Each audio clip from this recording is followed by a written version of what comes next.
What we're trying to do here is to make an exciting thriller, which works as a thriller, but also excites and intrigues on a deeper level.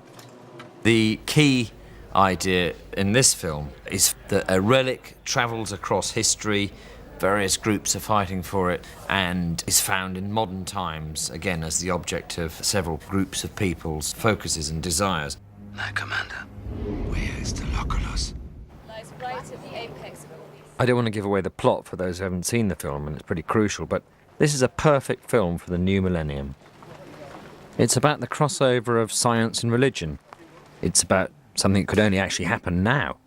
So in this film, we're inviting the audience to think their way through, along with the principal characters.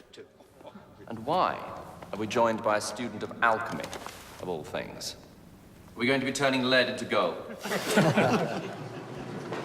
Well, the original thought was, after we developed the script and it was obvious that it was really quite a big deal, the whole thing, we thought, well, you know, we should go for one or two big names. When we considered the character of Magnus, it was completely clear that it was Terence Stamp. Well, he's called Lord Magnus Martell. He's somebody who's come to money and power late in life. And the main thrust of his money and power has been this sort of like a secret organization that he's joined. We'll say Freemason, but a kind of a secret brotherhood. And they've propelled him into great wealth and power.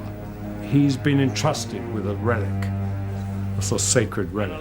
And at the beginning of the film, he's kind of understood that this relic embodies an astonishing power that can be used for great good or great evil.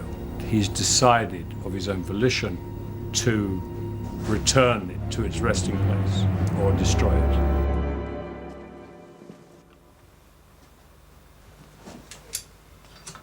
Cut! Like a lot of ambitious men, he probably hasn't had a lot of time for his son. I play a character called Jake, who's a young man who's very interested in codes. He's a cryptographer, and through dint of what his father does, he's got involved in something rather shady. He's got the son to agree to take the rap for him. So the film picks up just when Jake is coming out of prison. The father is trying to make amends, but he's a guy who's running out of time, frankly. The character's name is Mira, and she studies alchemy. Well, we're brought together in this large castle in the middle of this island.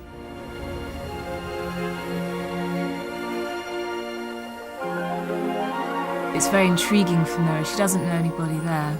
From her point of view, this kind of upstart, kind of cool London English guy. He's sort of caught up in something that he doesn't want to be caught up in, and he meets somebody that he doesn't particularly trust or not sure if he likes her.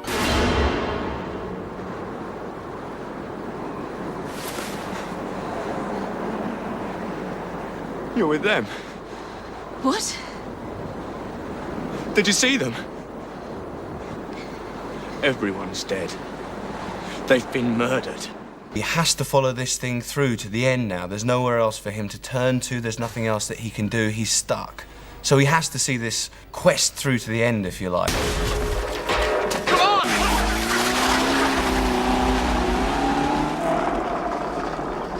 Also, the idea of an immortal character who had had possession of the relic and then went after it in the present day.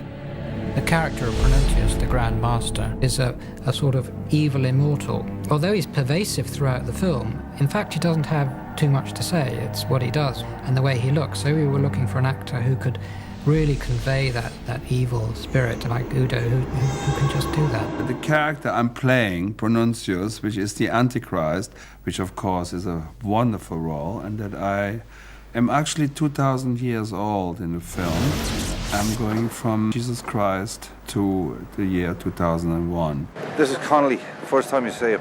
He's arriving back to his place. Jake and Mira are in the smelly stuff. So they're looking for sanctuary.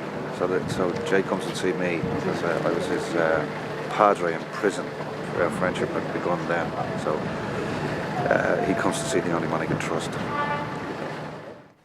Jake and Mira find themselves thrust into this story, which is both a quest, a big physical journey, and an attempt to understand the relic. This leads them to question who they really are, why they're on the planet, and that is a question that Western religion hasn't really answered.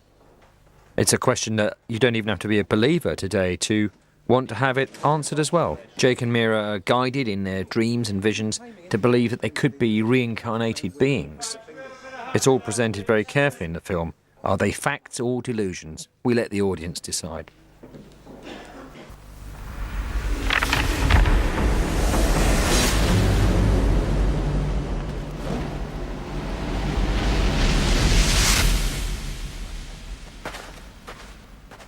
The unique thing about Revelation, in terms of the plot and the tools that the characters deploy to find the relic, is its combination of ancient and modern skills. Astrology features in a number of ways in the screenplay. Near the beginning, Mira and Magnus are looking out on the battlements from the castle. And they look at Venus, which is one of the brightest bodies in the night sky. And Magnus mentions an important configuration that's happening sometime ahead. It hasn't happened for at least 1,000 years. So the planet Venus plays quite an important role in the film because of the qualities associated with Venus. It's a feminine sign.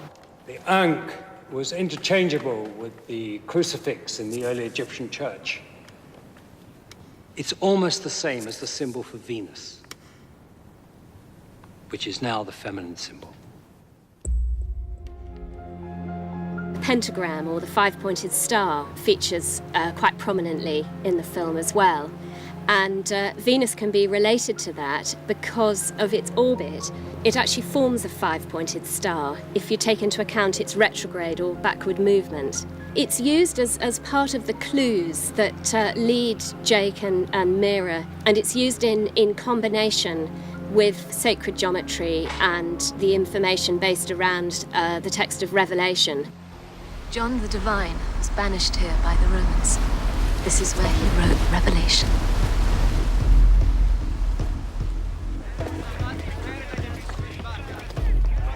Thank you. Sacred geometry was found to link many ancient sites and to determine their position relative to the sun, stars and planets. Recently, modern computer science has helped us work out what the builders of the Egyptian pyramids could see in the night sky in that crucial 100 years in which the best pyramids were built. They were perfectly aligned to true north in a way that we thought scientifically wasn't possible. In my view, you can read the books and not necessarily believe all of them, but I think there is something about a geometric relationship between certain Knights Templar buildings in medieval periods that you can see is there. Malta boasts more churches per square mile than anywhere else in the world. That's f***ing marvellous. Yes, but how many are steeped in the occult?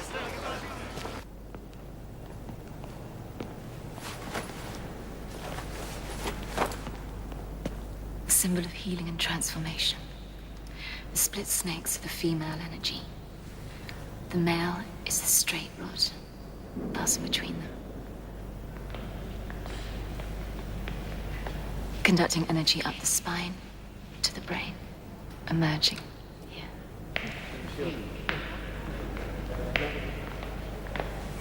Alpha and Omega, the beginning and end of time. Life from death. Panogenesis. The joy of Jake is that he's the layman. He is the eyes of the audience, and the audience are not going to necessarily know a huge amount about alchemy or the Knights Templar or any of that. So it's wonderful to have that sort of dramatic device. There are lots of hidden layers in the film. It's probably one of the films that you would discover things. The more you saw it, the more you'd sort of think, oh, well, I didn't realise that, and of course that means that. And there's lots of secrets, depths into it. Unlocking a secret that must remain a secret. Exerce medias exerce.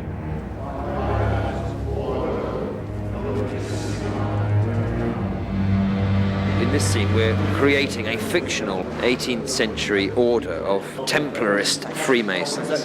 Many of their rites are directly traceable to occult, often very old occult practices.